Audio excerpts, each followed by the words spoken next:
Committee করেছিল, যার কমিটির রিপোর্টগুলো শেষ পর্যন্ত প্রকাশিত হয়নি।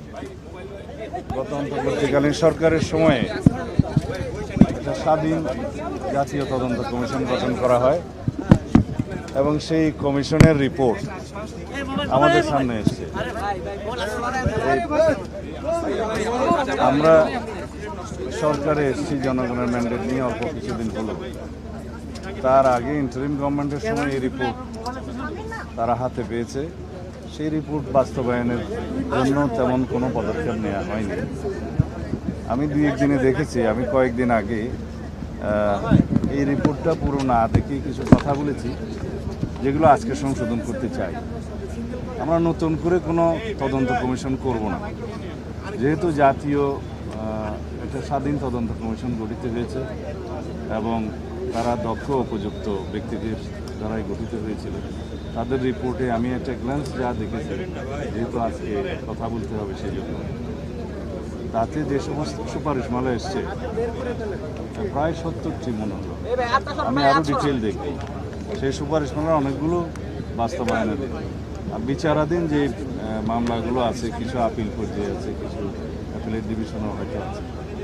এই জুডিশিয়াল প্রসেসটা সমাপ্ত করা হবে। আর অন্যান্য যে সমস্ত রিকমেন্ডেশনস আছে এগুলো আমরা ধাপে ধাপে বাস্তবায়ন করবো ইনশাআল্লাহ।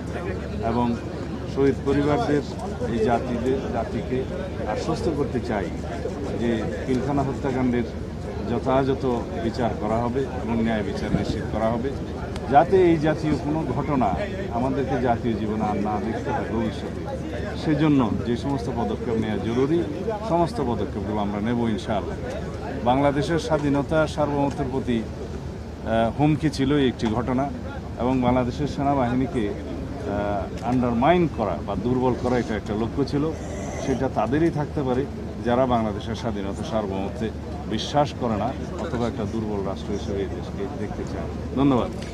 মাননীয় মন্ত্রী, এই রিপোর্টটা কি প্রকাশ হবে কিনা? এই রিপোর্টে যা যা আছে সব প্রকাশ হবে নিয়ে আমি মন্ত্রণালয়ে আমাদের সংশ্লিষ্ট সবাইকে নিয়ে আলাপ আলোচনা করে পরে আপনাদের সাথে কথা বলবো।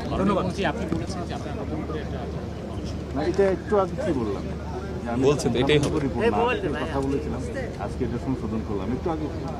ঠিক আছে, ঠিক আছে। তদন্ত কমিশনের রিপোর্টটা ধাপে ধাপে বাস্তবায়ন করবো এবং যাদের দিয়ে গঠিত হয়েছিল যে সমস্ত রিকমেন্ডেশন এসছে একটা গ্রান্স আমি দেখছি পুরো দেখতে পারিনি।